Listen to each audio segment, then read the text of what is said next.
This is AJ Capasso here with another episode of Talking with the Source. I'm here as always with two great people. Go ahead. Robin from Paranormal and Talking with the Source. Jonathan Keyworth, JK47 Paranormal. Nice. So how you guys been, man? It's been like 2-3 weeks, dude. It's been, we took a little break. I mean, Robin had a nice little, she's still having a nice little vacation. But yeah, man, it's a nice little 2 weeks off. We have an awesome guest today, but how you guys been?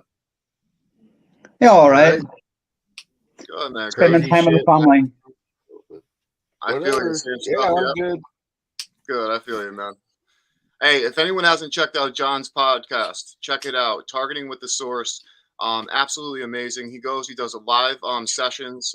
He contacts Targeting with the JK47. Well, yeah. Wow, my headache, dude, is so bad right now. Please tell everybody because I obviously can't right now. No, you're good, dude. Targeting with the JK47.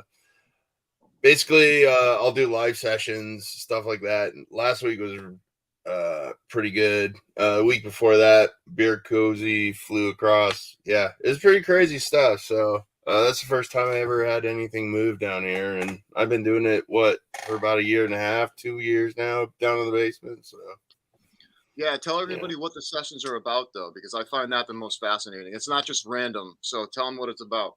Well, yeah. So no, I just listen to spirit, and I try to help cold cases. Like that's what I want to do. Is I want to give the unknown a voice. Let the spirit talk. And I was sitting there one day watching the news, and so this latest episodes were about Ellen Ray Greenberg.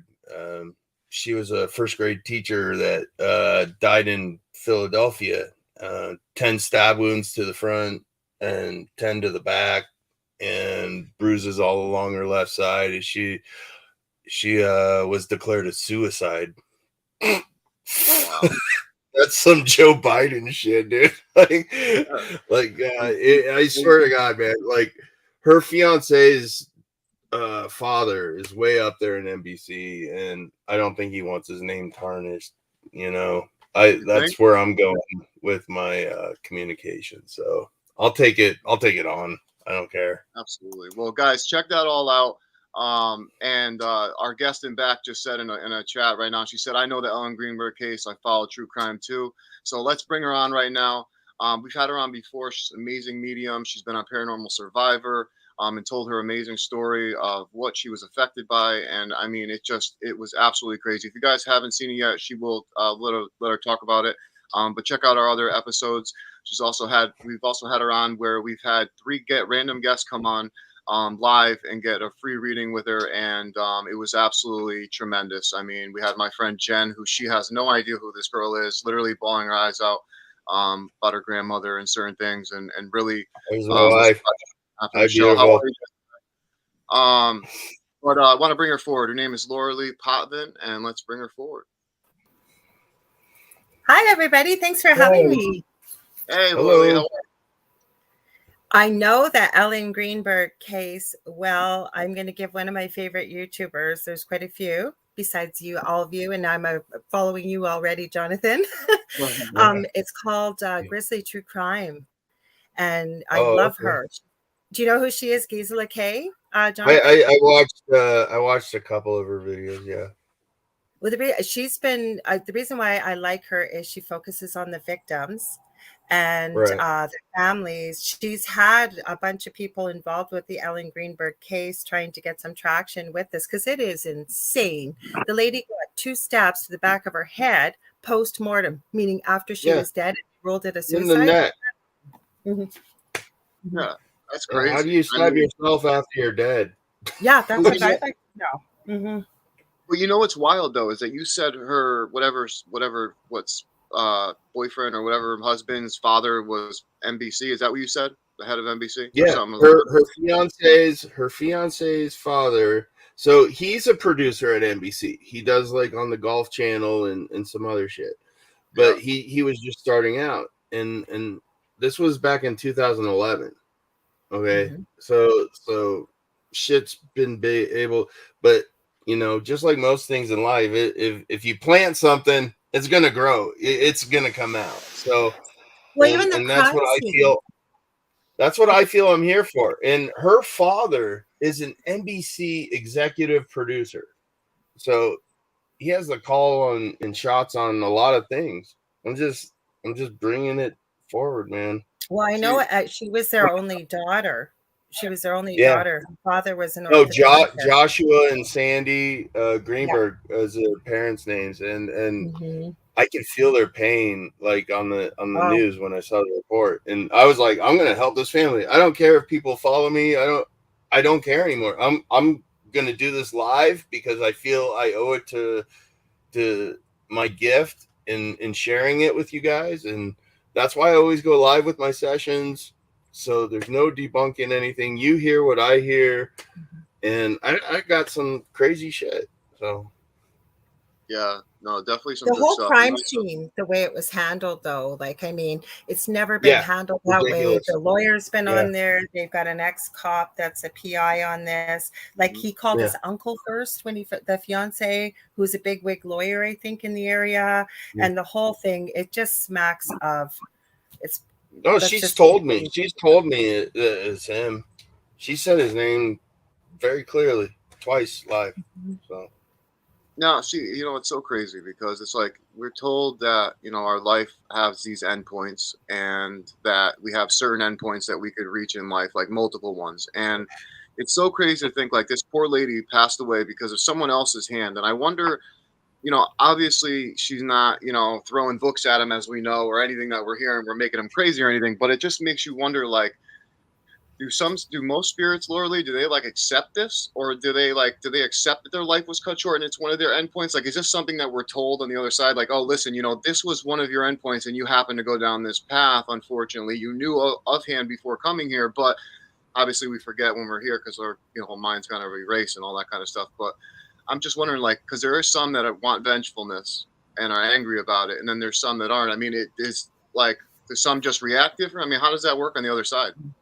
So, as I understand it, so when we cross over into the light, or as I call it, going back home, and I'll add, I've studied near-death experiences professionally and personally for 40 years, and I believe I've had one as a toddler, and I'm a nurse, so I've been very lucky to be there. God forbid, you know, the patient ended up going into cardiac arrest. They were resuscitated, and then they'd share their experience as well.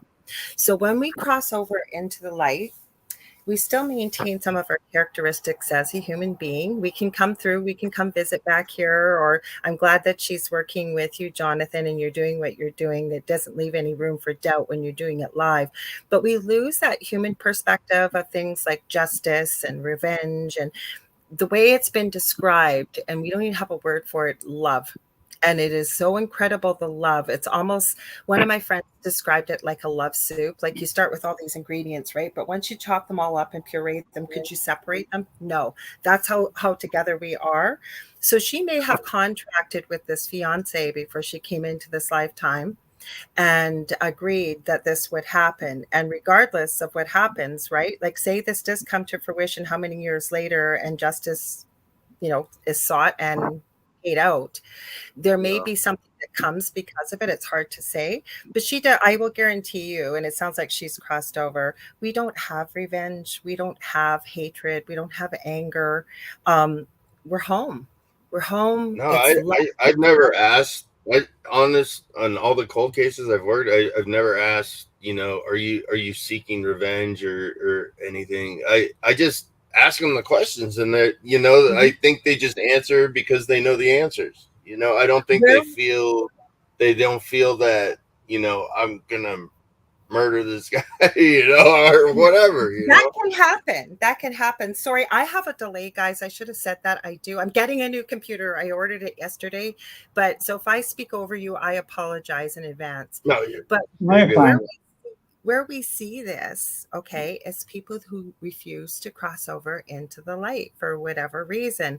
That's where we start getting earthbound spirits. And believe me, if they were not nice in lifetime, they don't get any better. It's almost like they get worse once they leave their body, because I agree with that. Yeah.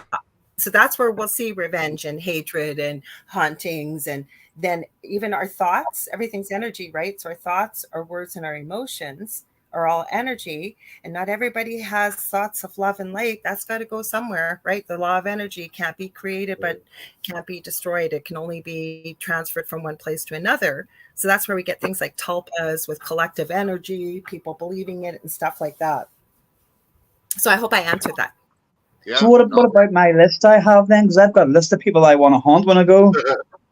It's one or the other, Robin. Yes, you the jokester. You either I know forgive or you forget. No, I fully intend on doing it. Can I still do it when I go? Well, welcome to Earth Realm. That's where you're going to stay for a while, dude. But you know Damn what right. happens? Some people are going to get a rocket up their arse. Okay, so Robin, you're a jokester, and I know you are, and love you dearly, love all of you. And so say you were coming back to one of your family members. You might pull a trick on them that you would have done in your lifetime. But I always say to people, because people will contact me and say, is this my loved one?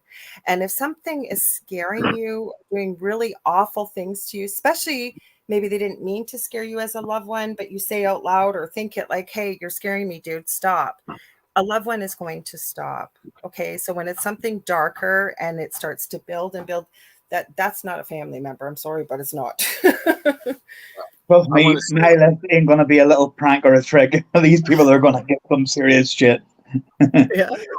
It's so funny that you just said that, because when my grandmother passed, she passed in the house that I'm in right now. She passed of cancer really quickly. No, it's all right. And she passed in 2020. It was very quick, very random. And she passed, but she was ready to go when she passed. She sat with a priest. She was happy. She was ready to go. I mean, it was amazing to see how much she was ready and how she was comforting all of us. It was really weird, you know. But when she passed, right before she passed, she was sleeping when she passed, but right before that, when she was up, we all took a shot of Patron, and that's her favorite shot to have was Patron. And she was a diabetic. She wasn't supposed to be drinking, but she's that type of person where, you know, she played beer pong with me in high school with all my friends. What and a all my cool friends lady. all my friends would come see her instead of me. And I tell you, it was absolutely amazing, because after she passed, literally a couple hours later, the Patron was still out on the counter. Now it was we had it in the freezer. We opened it up, we poured it out. Now we left it on the counter. It thawed completely out. This is like 4 or 5 hours later. Well, me, my aunt, and my uncle are walking into the kitchen, and all of a sudden, as I'm about to open the fridge door, which is right next to the counter where this Patron was, the bottle made the loudest popping noise, and the top of it flew off and hit the ceiling as if it exploded out of a soda bottle. I fell to the ground. When it happened, I saw a flash, and it was my grandmother's face laughing hysterically. And I literally got up, and I'm like, oh my God, grandma was totally messing with you. And everyone in the room was like, no, that was definitely your grandmother. Like, because I shit my pants. I fell on the floor, you know. And you knew it was her, though. You knew, right? And like you said, her face laughing. It was such a cool thing. And it was just like, you know, it really was, Chris. It really was. And I tell you, it was such an amazing thing. But like, it was like a knowing, like I saw her, like it was crazy, like just a flash, and I just knew it was her, and like everyone in the whole room just knew. It was just so wild. But how a Patron bottle can do that, because there wasn't carbonation, you know what I'm saying? So it's like this thing hit, like, I mean, off the ceiling, like as if it came off with a gun. It was just crazy. With that energy, right? She was letting you know, I'm not gone, because we never really die. I always say, who would not choose to have our loved ones right in front of us, but they really are with us whenever we think of them, whenever we talk, you know, we think about them, we have a conversation in our head, they can hear us. So we never die. And I guarantee, I know beyond a shadow of a doubt. Can I prove it? No, but I know we will see everybody that we have loved and we have lost.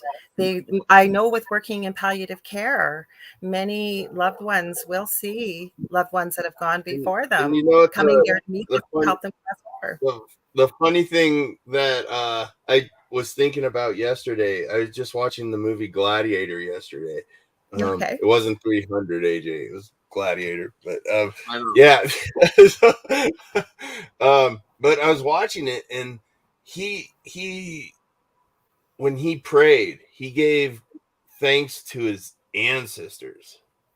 You know, that's what they did. Like, they thank their ancestors, you know, and that just made me think about, you know, the spirits around me. You know, as much as I believe in the source, or, you know, whatever you guys believe in, Jesus or whatever, but, you know, if you put that faith into like your ancestors and stuff, they're gonna be more with you than they ever were, you know. Asian culture, that is a huge part of Yeah. Asian culture, having an altar and paying respect to your ancestors, right?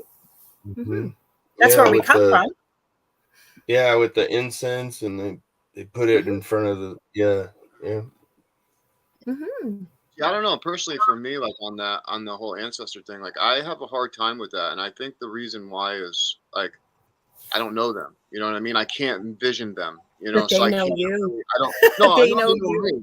No, I know they know me. I'm just saying, me as a person, I have a hard time putting Mhm. my faith completely into it, like I do with other things in my spiritual aspects. But for some reason, with the ancestor thing, like I don't know. That's the only time where I feel like I'm talking to air, even though I know I'm not. It just I feels like feel that like you feeling. do. I feel like you Yeah. do because I don't know them. But that doesn't mean that your ancestors aren't there to be Oh yeah. look over you, off. Some could be your guides. Like there's, so they know you Yeah. and you'll know them when you cross over. It's amazing Mm. when you hear people's near-death experiences and people show up and they have no idea who they were. And then they'll see Yeah. old family photos and they'll say, that's the guy I saw. And, oh, that was your Yeah. great great uncle so-and-so or whatever. Mhm. What is the whole point of us forgetting when we come here in I'm, each life?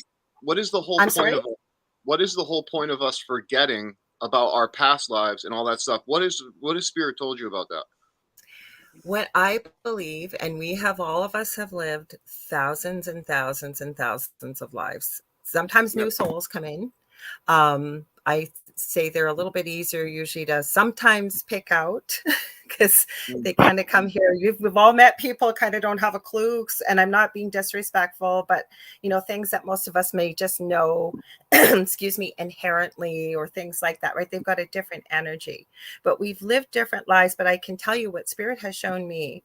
Each and every one of us is here, not by accident. We are all here for a reason. And this is one of the most difficult places to incarnate. There is a lineup to come here because we come in with spiritual amnesia, most of us. We come in these dense, heavy, fragile bodies, right? And we come here because, as I understand it, I've heard it referred to, and I like to refer it this way as Earth School. There is the potential to learn so much on this in this incarnation because you don't remember what you learned from your previous past lives. You come in here kind of blind, but you don't really. We've got guides, like Jonathan was mentioning. I never really understood astrology till actually, she's coming back on Monday. I know Robin will know who she is, Carmen Turner Schott, and Yep. she's an astrologist. And for the first time, when she explained it, I got it. Like she said, basically, astrology is a snapshot of the stars in the sky, the way they're all laid out the second you were born and where you were born. And it's like a road map, if you will. And it's almost like a guiding map to show you along the way things maybe that you have the opportunity to experience if you'd like to. We have free will here, so we could screw it all up, but we come here, right, to help grow and evolve our souls. Like you got to figure too, if we are immortal beings, 80 or 100 years of a human lifetime is literally less than a blink of an eye. It's like, as I've heard it described before, it's almost like the soul going on vacation, if you will, right? When we go to a new place and we learn new things and we grow and we evolve and then we go back home. Does that make Yeah. sense? Yep. Yeah. Totally. Wow. Yeah. Well, I totally get it. It's sometimes it's so frustrating. It's like, why would it's like, oh, the things I I probably agree. learned that I'm relearning, I feel like, and it's a But you're pain. going to grow and learn so much. Think of what you've all done in your lifetimes. You've all come in here as babies. You've all experienced life. Nobody has this wonderful, well, if they do, they're lucky, I guess. Maybe they're just here to kind of have a holiday, if you will, easygoing, kind of fun life. So people have that and come here for that reason. But most of us come here, and it's just a theory of mine. But I feel like those that are older souls, I believe I am, and I believe probably all three of you are as well. But we don't have easy lives. We didn't grow up with the Brady Bunch. We didn't have this, like we really encounter, it seems almost like a lot of pain and suffering and difficulty. And then we almost sort of seem to find our way on our path, if you will. Like all three of you are practicing some sort the of, life if you will, path. light work. Mm-hmm. Yeah, the I don't life know path. if you know this one as well, Lorilie, the answer to this one, but how come there's only certain people that can actually see spirit and other ones can't? Like when I'm out on an investigation and I can see, and I'll point out to whoever's with me, and they'll be like, "No, there's nothing there," and I'm like, There's someone there. Why can't we all see in that aspect?" We can, but I will tell you right now, clairvoyance is one of my weakest gifts. I do not see something actually standing in front of me. But you got to think about it. If we ever came into this lifetime, we're born, you were raised with parents that told you, can you see that spirit over there? Because most little children can see spirit, I believe 100%, just like not angels, animals and other beings, right? But what we get told is it's all part of your imagination. There's no such thing as this. I mean, I think that's kind of my reason why I'm here. And I don't say it from an ego perspective, but is to remind people of who we are. We don't know who we are. We are quite capable of telepathy, of telekinesis, moving things, of seeing spirit, claircognizance, connecting to our guides. But it's almost like, and I had to go through this myself years ago too, because some people hang on to it from childhood. I discovered it because of our paranormal experience. But I think we can all do it, but we have to learn how to things like frequency, raising our frequency, also being able to tune in, to clear the mind. And some people just naturally hang on to the gift like you, Robin. You can see spirit. Whereas I hear spirit all day long. I'm very clairaudient. So we're capable of it all. But it's kind of remembering and learning how to do it, if you will. No, that's exactly the same thing. I'm seeing. I've grown a lot. I started about 3 years ago, and I didn't believe in spirit guides. I didn't believe in that. And with AJ's help, and and meeting Robin and his abilities, I've kind of learned to open my heart up more to it. And now I'm so on board with it. Magic word. You just said the magic word. I didn't mean to cut you off. You just said the magic word. Opening your heart, raising the frequency, right? Sorry, go ahead. I didn't mean to cut you off. I got so excited. No, thank you. Thank you. Yeah. I'm just saying that now I follow the numbers. Like when I look at a clock, I don't care what time it is. I'm looking to see if I'm on the right path, or if I'm ready to evolve to my next level of meditating, and it's crazy. And they're always answering. Like, yeah, you're on your life path, or you might be a little miscued, like I'll see 3, 4, 5, and then the next time I look, it's 5, 4, 3. You're on the right path, but it's a little skewed, and I just pay attention to them now more than I ever did, and I believe that's why I'm able to talk with them so clear. You know what they feel like too now, right? Yeah, you know how to do it. So it's opening that doorway. And when I talk about frequency, because it drove me crazy, I used to hear all the time in the beginning, you have to raise your vibration. I used to say, what the hell does that mean? And as I started to learn about energy and stuff, it made sense, right? And learning to quiet our minds. How many of us are running around? I know for myself, my mind is going 100 miles ahead of what my mouth does, and I talk a lot. So to quiet our minds. So let me ask you this. If you think that's why they got more activity in the 80s, 70s, 80s, is because we didn't have the cell phones and the stuff quieting ourselves? I do. It was a different time then, too, even collectively. Excuse me, looking at the. I mean, I know it wasn't acceptable then, but I'm just saying, do you think that's maybe why the Warrens were so in tune with stuff, and all these crazy cases happening, because people didn't have phones to kind of minuscule that part of their brain? Well, I think Lorraine and Ed Warren probably are soulmates, and soulmates don't have to be romantic either, by the way, but they found each other in this lifetime. I think Lorraine was very intuitive.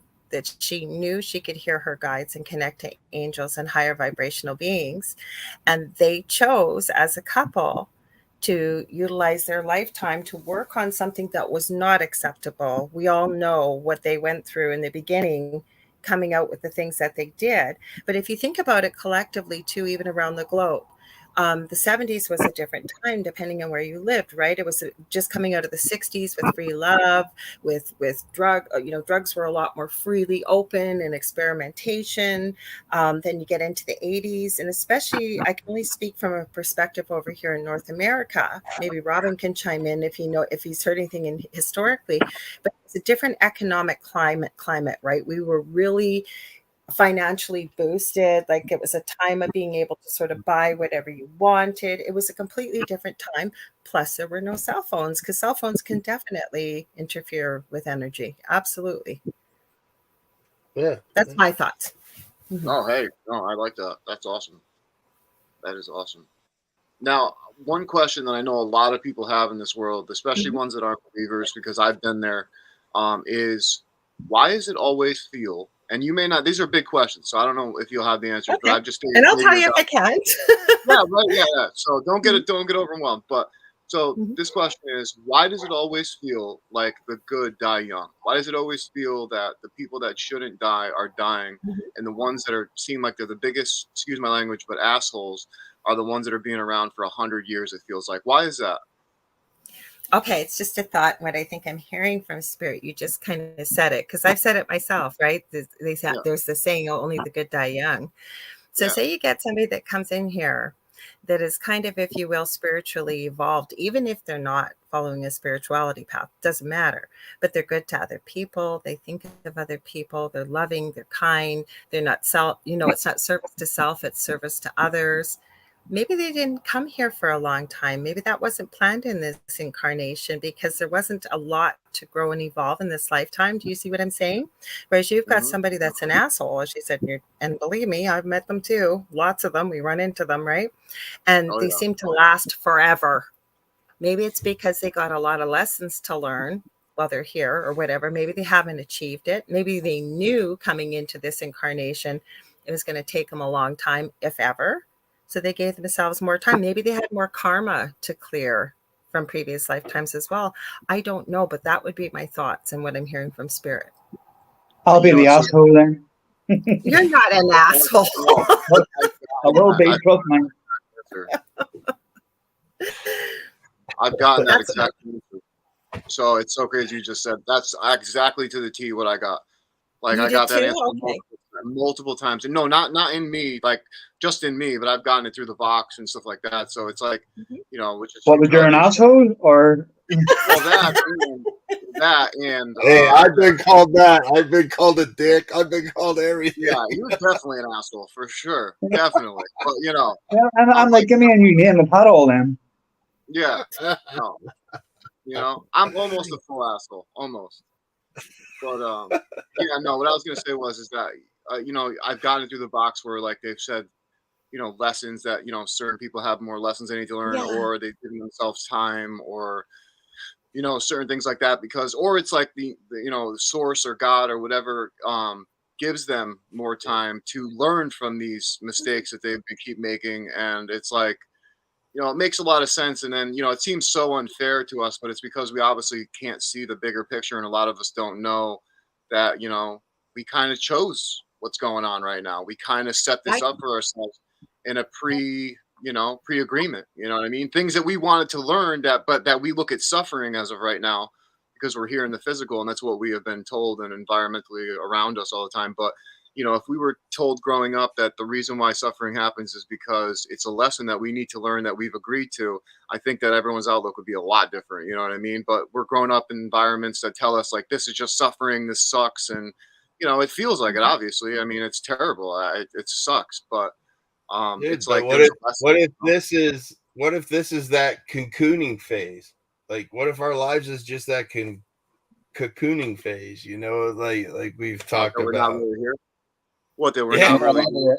You were supposed to learn how to feel and stuff before we can come back. What if that's what this is? Yeah, I mean, who would know, right? I mean, just like you said before, Lorelei, you're like, what if, this is like spirit being on a vacation. It's like, what if spirit went to sleep, woke up in a physical reality, and when we die, we wake up in our full self. Basically, what we do in reality, spiritually wise, what we all believe, we go back to our full self. But what if we just wake up? You know what I mean? Imagine that would be so crazy. What a weird thing. But Well, what You mean this is a dream? Really? And all this would be gone. All this would be gone. You wouldn't remember it. yeah, Oh, but I what I mean, was going to say is that, and again, I haven't studied every near-death experience. I mean, even some people, very small percentage, will have what they would term a hell-like experience. But my point is that most people, when they come back here, are never afraid to die. Okay, they can't believe I've never seen a person who has had a positive near-death experience want to come back. They don't. yeah. They're home. They're happy. We're not our true self. I had a really interesting question. Actually, Spirit reminded me to bring this up, that somebody had said in one of my shows, because I have 2 shows now since we've talked, AJ. I have one that we actually ask these kind of questions with the audience on Thursday nights. I have a co-host, David. Robin knows who he is. thing at the foot of the bed. Awesome. And sometimes we call it the thong at the foot of the bed. You remember? Were you there when we did the Kevin Bacon stuff from Friday the 13th with the yeah, I pulled it up. I don't know if you guys have ever seen that, the Speedo he wears. I don't know what he's Yeah. but it's parts. Anyways, somebody had said, well, because they were asking what happens with blood transfusions and say, you need a new heart or something, right? And somebody had said, I heard that the spirit that the heart comes from cannot leave because a physical part of their body is still here. Interesting concept. See? But if That's an interesting but we aren't our bodies. This is our vehicle, right? No, This is just what we're using in this lifetime. And we make it really clear on Thursday nights. My co-host is David Hansel and I. He's a really gifted medium, angel channel, and he's hilarious. Anyways, that's not who we are, but we think who we are is who we are here. That's not our real self, our true self. There's aspects that'll come through, like your grandmother, what she did with the Patron, and they will let us know who we were in that lifetime with that we've lost them in particular. So we know who they are, right? But we become a completely different person. We're looking at things with human eyes and human perspective. But it's like we can see the whole big picture once we go back home. So again, I don't have all the answers, but to me, this is a car we're driving. Like, we're going to leave it. We have no use for it once we leave here. Yeah. Can I upgrade? Is that possible? I run Lamborghini. All right. Sorry. I wanted a new Mercedes, but well, no, then you get into a law of attraction. Now you're getting into willing it, dude. You're getting into manifestation. Well, want it and you'll get it. Well, it's funny. I probably would get it because I don't want a Mercedes, because anything I don't want, I seem to attract very easily. And do you keep thinking about, I don't want this, I don't want this, I don't want this, I don't want this? The universe doesn't hear things like don't and things like that, right? It focuses on what we focus our energy on. Yeah. Like, that's why when you're worrying about something and then it seems to happen, like if you're just ruminating. So the universe hears, oh, you don't want to go to work on Monday.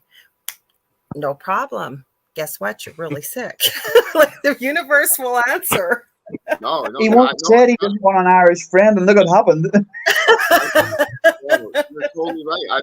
I've had a lot of experiences where, like every experience actually, every experience though that I've literally had that has been negative has been me remembering, me worrying about that, or me saying it out loud, like, and me stupidly not catching myself, and now I'm more mindful of it, but before I wasn't. And I remember when I first got my license back, I first got my car on the road, all of a sudden this thought in my mind would come and it'd be like, I'm going to get a flat tire. And I'm like, I've had the same thing. Oh my God. And I'll get flashes. I don't know if it's from a past life or something, of a head-on car collision. It's like, nope, wipe the slate clean. Just keep driving. And no, but I'll tell you what, there's one day where I was just tired, I wasn't catching myself, and I just let the thought come in, and I saw images, obviously, of me getting a flat tire, and no joke, the next day got a flat tire. I was so pissed at myself. I'm like, I was like, I've been avoiding this for months and just I manifested that shit. I mean, Okay, but think of it this way. Only you, AJ. Only you. Oh, No, but think To about it. manifest a flat tire. Think of it this way. Maybe you might have manifested it, but how do you know maybe your guide wasn't giving you a little inkling about it because that flat tire had to happen? Because if you had kept driving, you would have ended up, say, in a head-on collision or something worse. So you needed to be delayed so that you didn't go where you were supposed to go. There you go. There's always two sides to a coin. Yeah. Double-edged sword, baby. You got me. I have nothing to say on that one. You got me because that's perfect. There's nothing I can say. You're just lost for words, and you're not normally. No, yeah. Totally lost for words. Yep. Write this one down. AJ's lost for words. I try to look at it. Mark the date. Mark the date. Yeah. You had said me stupidly thinking. That's the other thing we do to ourselves, and this is with no judgment because I do it. We all do it. We are the hardest on ourselves, right? We really are. That wasn't stupid. You know what? Because of that experience, you're now more mindful of what you're thinking, right? It's not meaning you're going to be perfect. You're not. I think it's so important for ourselves to give ourselves grace and forgive ourselves, because I'm just as guilty. And then I got to remind myself, the things we say to ourselves and the things we think. Most of us that are usually very kind to other people would never say something like that to somebody else, but we'll say it to ourselves, right? So it's okay because you learn from that experience, and I always embrace it all because it makes us who we are today, right? That's exactly what it is. You weren't stupid. Oh yeah, no, you're absolutely right. Absolutely right. Next time, AJ, manifest 2 flat tires and see where it gets you. You got Robin to remind you. Right? Seriously, it's these idiots right here that do it to me. They're like, "Oh yeah, I'm manifesting all 4." Remember who manifested the 20 grand on the slot machine? Yeah. Did you do that, Jonathan? Do you feel like you did that? How was that? So here's the story. It was 2021. Went up to the Black Hawk casinos here in Colorado, and it was my father-in-law's birthday.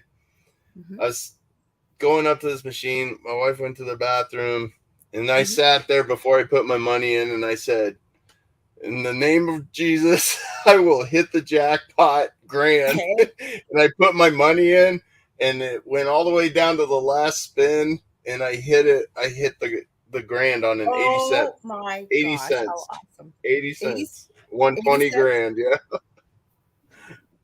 Can't beat that. That's so awesome. So awesome. Mm-hmm. You get all kinds of comments here about people saying stuff of what happened. Mm-hmm. I know.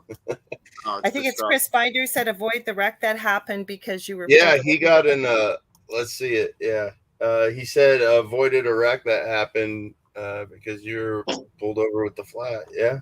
No, yeah, definitely. I mean, I never thought of it that way, but yeah, you're absolutely right. I mean, even though I didn't see the wreck or didn't, see any kind of accident, you're right. Who knows? The accident could have definitely happened, and there's been a lot of cases where, I've lost my car due to when I was back in the day when I was messing up, I would mess up and I would, drive, and all of a sudden, I'd end up somehow in some random accident that would be the stupidest accident, nothing crazy, nothing serious or anything, but it would be enough where it would be like something was showing me listen, you're not learning your lesson. This needs to be taken away from you for you to learn. Why doesn't that surprise me? Oh no, it definitely doesn't surprise me at all either, because I'm one of those kids. Even my mom said when I was going to kindergarten, she said, "Yeah, we had to hold you back in kindergarten because all you wanted to do was play." And you know what? I totally understand that now.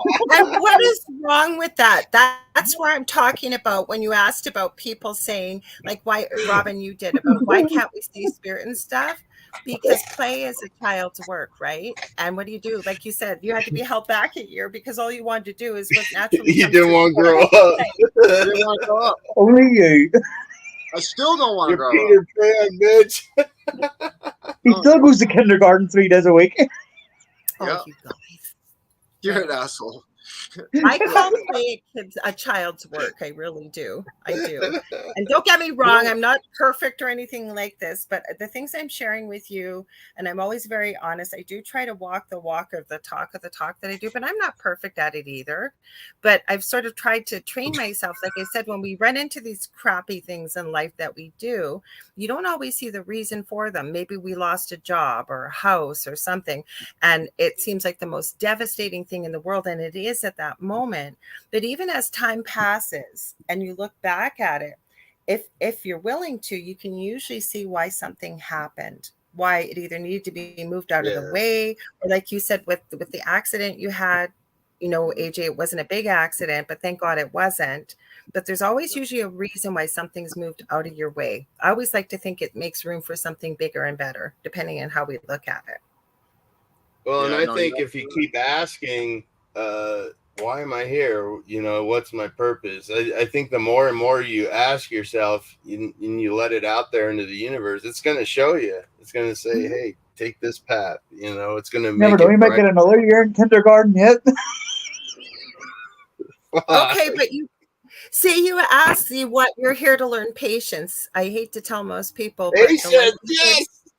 You're not gonna end up in a Buddhist monkery, running around with no speech, praying and the whole bit. You're gonna have people around you pushing your buttons constantly, right? Because that's why you're here. You're here to learn. Are you gonna master it? Once you master it, it doesn't come back, but that's not true. I have found that it still comes back every now and then from the universe to remind you. Do you still remember the lesson? Do you still remember the lesson?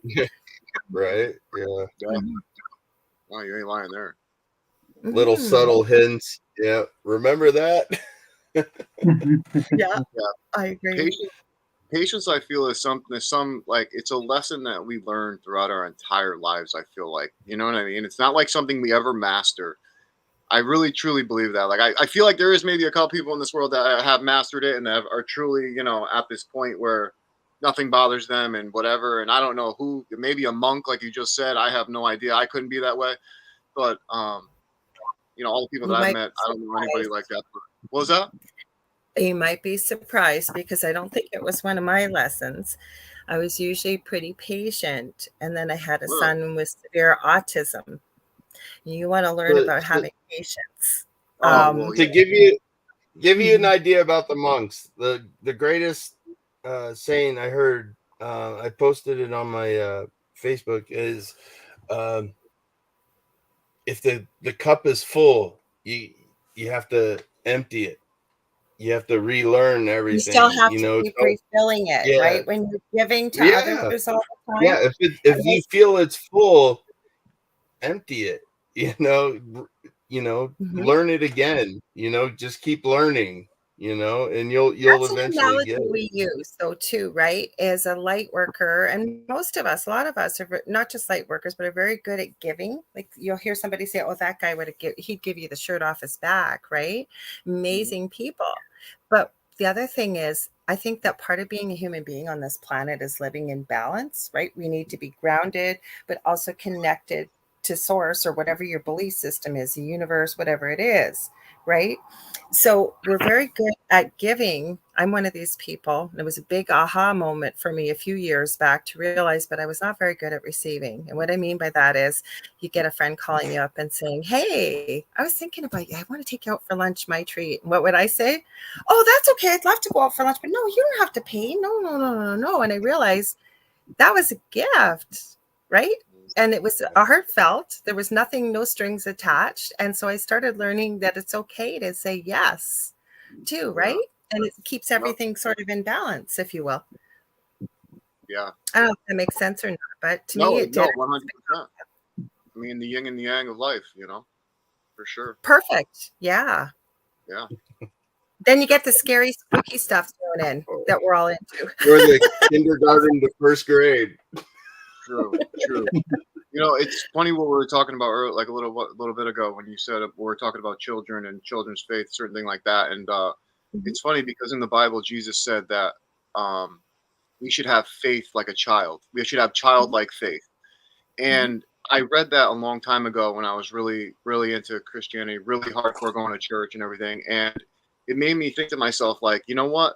We're always so scared to ask for certain blessings or healing of somebody because we feel whether it's insignificant to God or whatever it may be, our reason. And it's like a child Or wouldn't you're even not think that. worthy. A child, that's what I mean. Like whether you're unworthy or whatever it You're is. And always worthy. no, Always. exactly. But as a child, they don't think that type of stuff, you know. And it's so crazy that that's written in an old text like that. And you know, my beliefs obviously are a little different now, but still, I hang on to certain scriptures like that Mhm. because it's something that all of us can learn from. You know what I mean? And I believe there's a lot of stuff in old text, sacred text, whether you believe in the religion or you don't.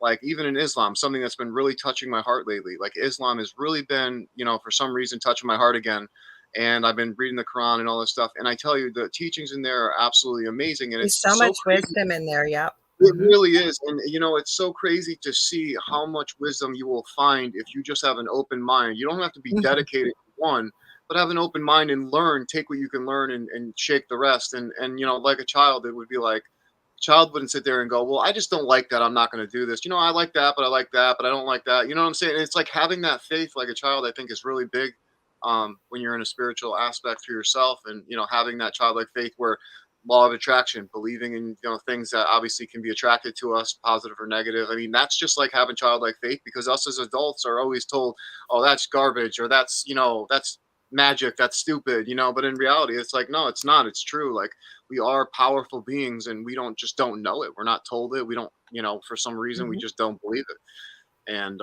you know, it's just so crazy to see. I mean, I'm sure you see it I all the had time. I had a mentor tell me years ago, what other people think of me is none of my business. And I remember thinking, what the hell are you talking about? Of course I care what other people think. And I now understand it. If somebody's crappy to you or really mean to you or snarky or nasty or an asshole, like you guys said, right? When you step back, like we really don't know what happened to that person. For all we know, maybe their spouse left them, maybe they lost a pet. It could be anything going on in their life. We don't know what happened, right? Doesn't Mhm. give them the right to take it out on us. But where I'm going with this is usually other people's behavior to ourselves are of two reasons, I believe. One is they may be mirroring something that we can't see in ourselves, like when we have pet peeves and things like that.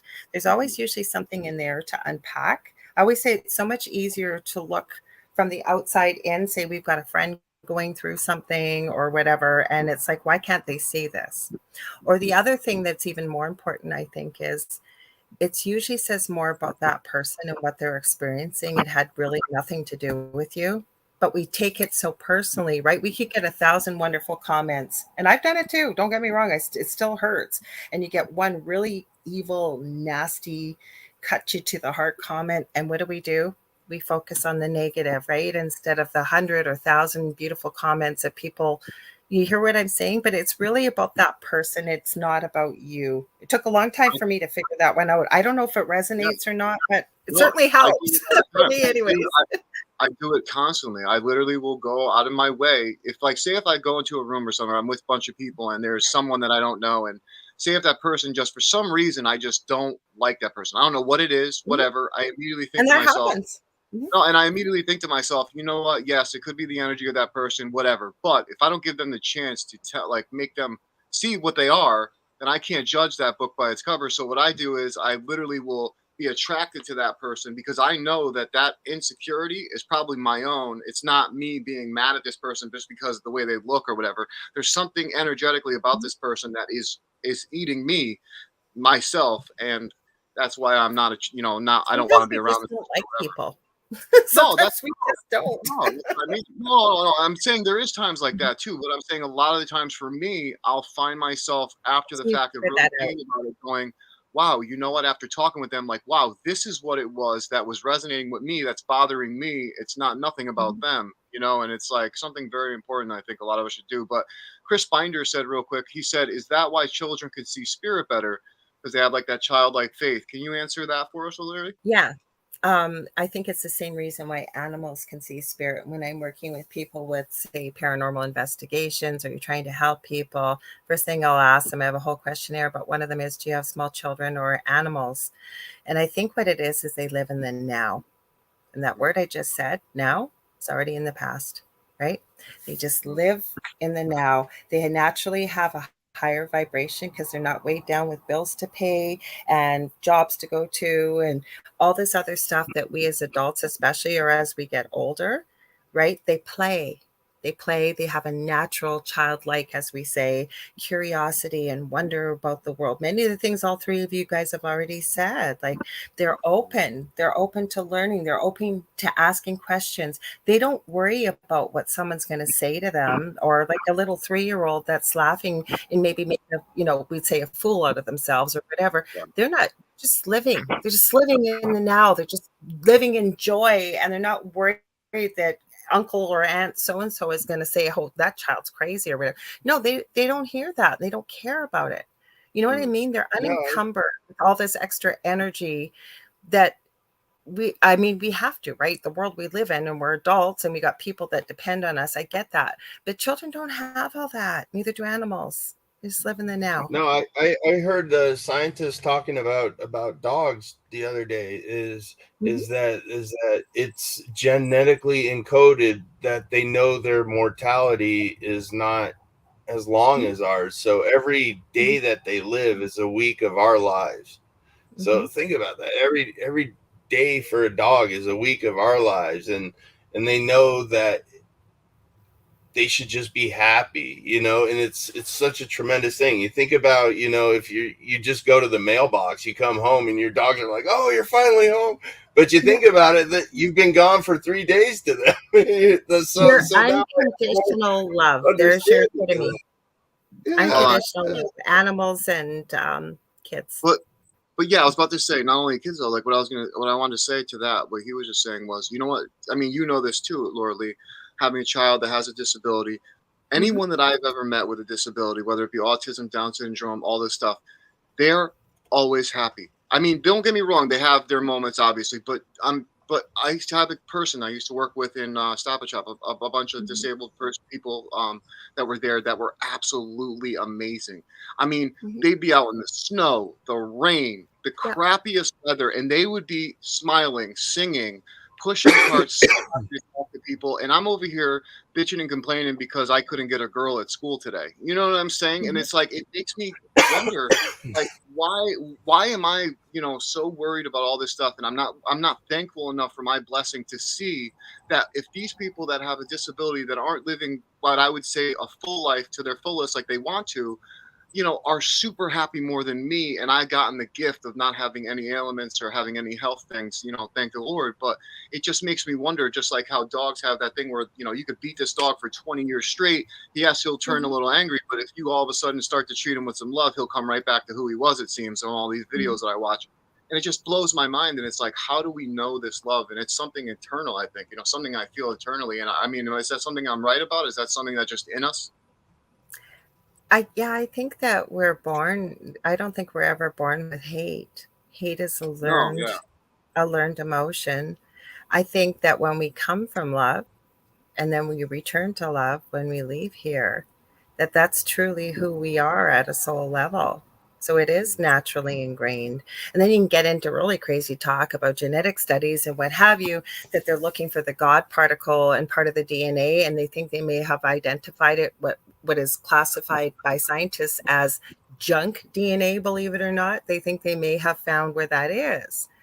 So I think we're just naturally predispositioned, if you will, to love. And then, like, the reason why I'm a true crime fan is because, to me, I try to understand, like, where could somebody come from that level of evil and depravity and do so many awful things, say like a serial killer or something. And I'm not trying to get all morbid here, but my point is, I try and understand that. Like, obviously I can't see the purpose for something like that, but that, who knows, maybe we've all chosen that in one lifetime, right? We experience everything, as I understand it, everything. So you got a difficult life in this lifetime, somebody said to me recently, and it really resonated. Maybe you're experiencing some karma from previous lifetimes. Maybe you inflicted some of this on somebody else. And now in this lifetime, because people think karma is a payback. And to me, the way it's been explained, it's that we experience it from the other person's perspective in the next lifetime. the karma. Mm. Mm-hmm. Yeah, that's rough. You know, that's rough. I mean, because we can't see the damage we cause right away. You know, I mean, anytime that I I have a know. I negative, hate I yeah, hate that because what if we, like, you know, somebody's had, and we've all met them, like they've had a horrible life, like really difficult, and nothing ever seems to go right. And then I always say it's not my job to judge, but what if that was like, maybe they had an amazing life before and they did really awful things to other people. So in this time they get to experience it from the other person's perspective, but we don't know that. Like that's tough. yeah. That's Well, really tough. I just think that supports my cocooning theory that we're all just cocoons here. It's supposed to learn stuff. I You don't want to get have that all over, the John? answers. Yeah. I'm open to hearing anything, and I do change my mind. Like more people I meet, more experiences I have, I'm open. I was raised Roman Catholic. I was forced to go to church, I always say, from the day in the womb, and school and the whole bit. And there's nothing wrong with that. So anybody listening to this, I'm not judging you. Just for myself, I don't resonate with it. I never did. So to me, I consider myself spiritual, and some people need religion. I used to always kind of look at it privately and say I couldn't understand it. And then I listened. There's a great podcast out there called the Next Level Soul Podcast. It's Alex Ferrari's the host. He used to be a Hollywood director and stuff.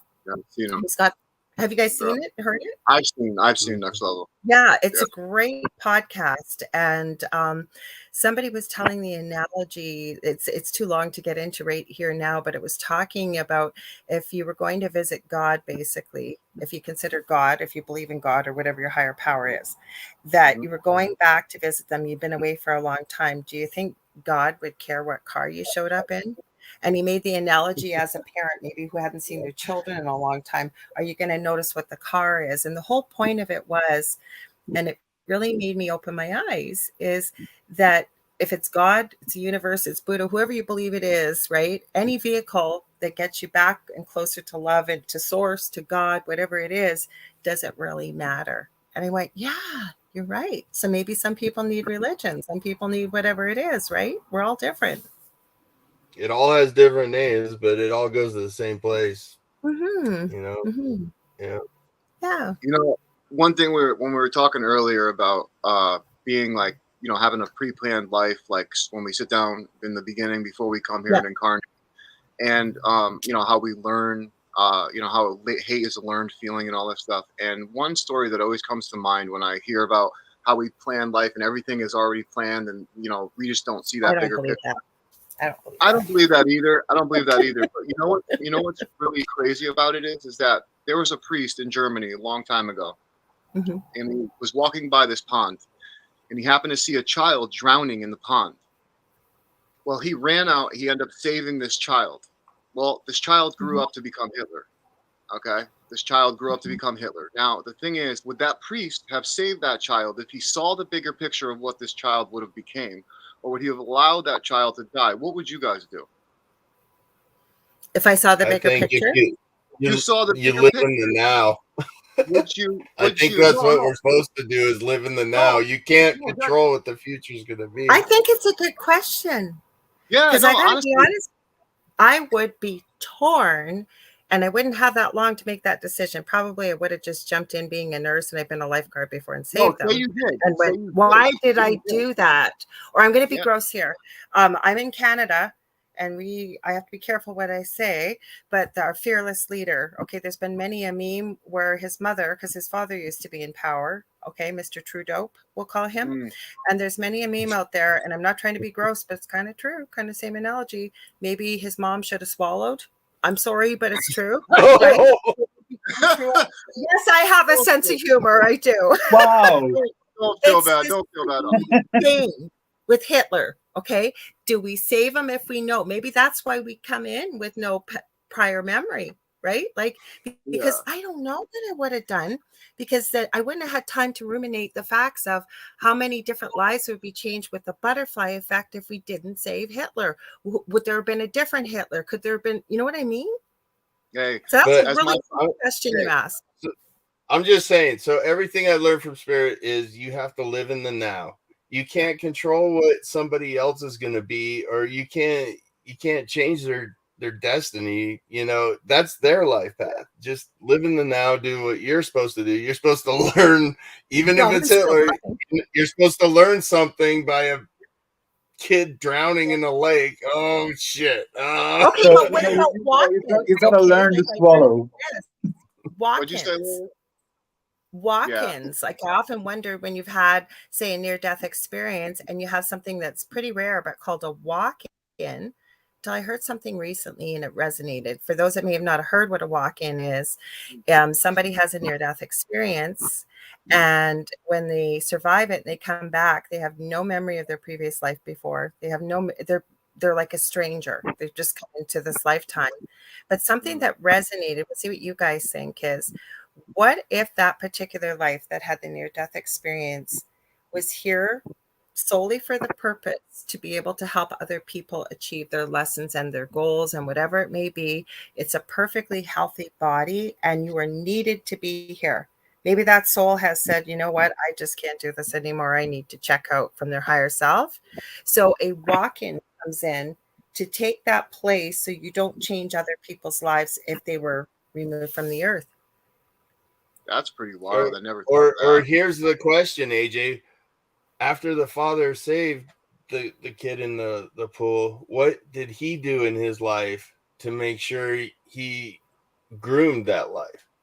You know what I'm saying? Well, how involved was that father? You know, if he was willing to risk his life to save he was a priest. So he was a priest. So just say that it's up to the child to come to the God. I mean, really, it's not a priest's job to go to the house every day. So what I'm saying is, it's just say all it was about was saving this kid or not saving this kid. And if this kid, you knew if you got 5 minutes, which felt like an hour of somebody sitting there giving you a vision and showing you and telling you all the understanding that this kid, I would have done it. I know now I would have done it. You would have saved or drowned?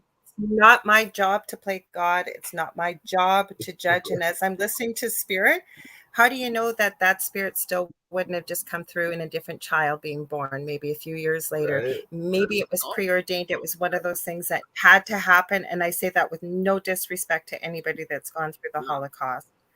The reason why I say this is because of that reason, because I believe that too. I believe that, certain things are set in path and motion, certain things. And I don't believe that everything is, but I believe that certain things, and I believe that what he was going to become that, I think, no matter if he was here this time around or next time around. I agree with that, dude. He was groomed to this. He picked up and he learned what he wanted to learn, dude. And he was groomed into that.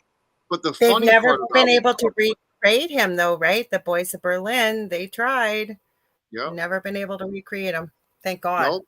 Yeah, I know. Well, you know what's wild is that the story that I just told you about the priest and the pond and stuff is actually a true story about Hitler. And a priest did save Hitler from drowning in a pond. And the priest later on in life was like, I don't know what I would have done now if I knew what have I done. What have I done? And it's just, it always begged me a question to ask somebody, that question. And I have no disrespect towards anyone who suffered during that time, because that was I would have killed him. I would have wanted to kill him. You know what I mean? I would still want to kill him. That's okay. So, that's okay. Yeah, no, totally. But I feel totally bad for what happened there. But I had to ask this question because it makes you wonder, like, if you really did see the bigger picture of everything, would you react the way you are reacting, or would you react different? If you had the knowledge, Yeah, definitely. Or even if he did die, who's to say that somebody else wouldn't have took his place? Well, that's what made me change my mind, because I was leaning towards no, I wouldn't have saved him, and then hearing spirit, right? But you reminding me, I always say it's not my job to judge, and it's not. And then the other thing is exactly what you guys have all said, each one of you. What if he came back just a few years later, but incarnated in a different child, different body? Mm-hmm. Yeah, Chris goes, just snap your fingers like Thanos. I like that, Chris. Oh, I like that one too. We had that power. But yeah, no, I think that's a wild theory. I had to ask you guys, and I think it's an awesome question. Had to ask. So, but guys, you have any other questions you want to ask Lorilie? No, I can't thank you enough for your time. I thought we were going to talk about things spooky today. I didn't ask you guys. The conversation that is spooky. That's spooky to some people, man, not to know what's going on. We've got a lot more shows for you to come on, Lorilie. Don't worry about that. Yeah. I didn't know. I pulled out cards. I didn't ask Well- Robin. I just said yes because I love coming on your show, and I'm so grateful that you guys asked me. It's first time meeting Jonathan, and it's always a great discussion. You guys ask the best questions, and I really enjoyed myself. So thank you for having me. No, thank you. Not Before you a go, problem. though, I want you to pull a card out and see if you could give a read just on the whole just on all of it right now, just everything. So you we want just me to went do through. like kind of a gallery reading then? Yeah, there you go. Sure. Okay, so Spirit says Kyle Gray. I don't need cards, just so you guys know this, but when I'm doing shows, like David, my co-host David Hansel, he has a big following on TikTok. So we try to on Wednesday nights, we'll answer questions, do readings, and what have you on there. But when we're doing one question readings that are quick and fast, sometimes it's easier just to pull a card. So I'm just shuffling. Sorry, Chris Binder, I have to point out your comment that you said I can't swim, so Hitler drowns. That was funny. You didn't have the choice. It was already made for you, right? Yeah. We didn't talk about that option. Yeah, that's Okay. funny. All right, so I'm going to pull a card. So for anybody listening to this, whether it's live or on the replay, if you hear this message and you feel like, holy crap, that's me, like this resonates with me, then it's meant for you. Okay, because Spirit will know who's going to watch this or who's going to watch it on the replay, or maybe you feel maybe it pertains to somebody you know or whatever. Believe me, it's for you or for whoever you know. So the card we pulled, oh, this is a cool card. Direction Guardian. We're going to read that again. Choose your path. And I think this is great advice after what we've all talked about. I know Jonathan's laughing. I knew he would.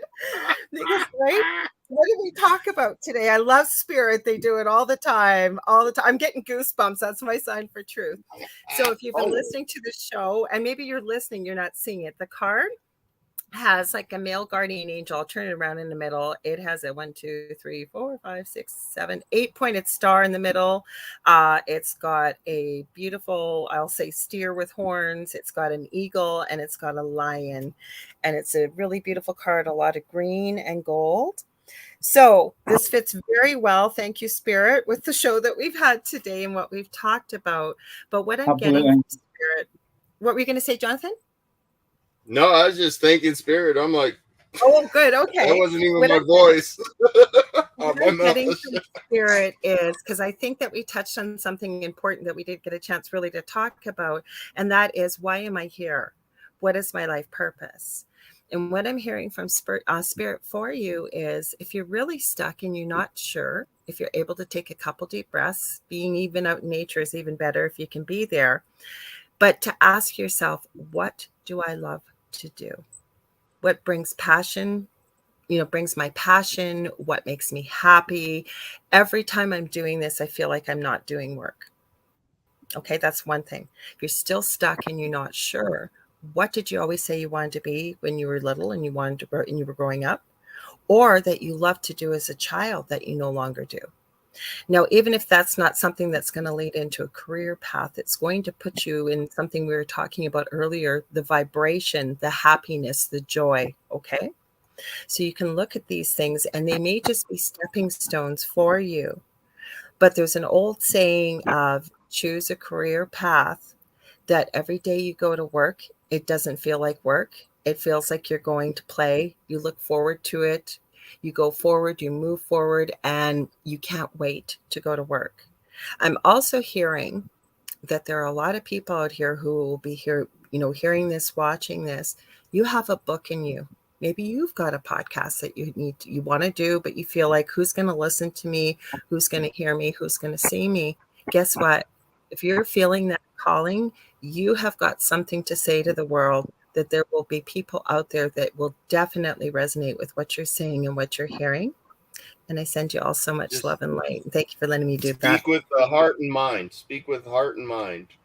Absolutely. I was just going to say, add anything you'd like, gentlemen, because all three of you are very intuitive. So. Oh, thank you. That was awesome. That was awesome. How very crazy. Very I love the card. I know. How perfect was that?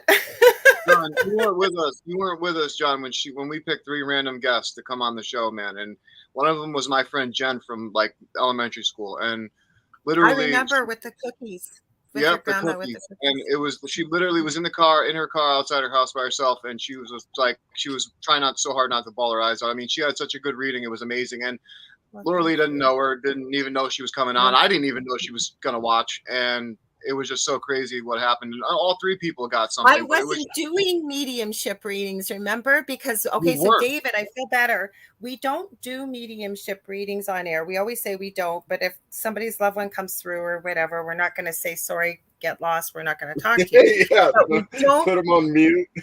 Yeah, sorry, you're muted. The reason why is Yeah. because it's personal. And it usually takes a little bit of time to connect to that person's energy and but because I had a conversation with Spirit after your show, let me tell you, because I told AJ and Robin, I'm not doing mediumship readings, and this is why, just what I said. And then we said it on the show, and then the first person comes on and she said, I'm so sorry, but that's all I wanted to ask. So we did do it. Because I'm going to tell you this quickly. I've never told both of you this. Afterwards, Well, maybe that was Spirit telling you it's okay.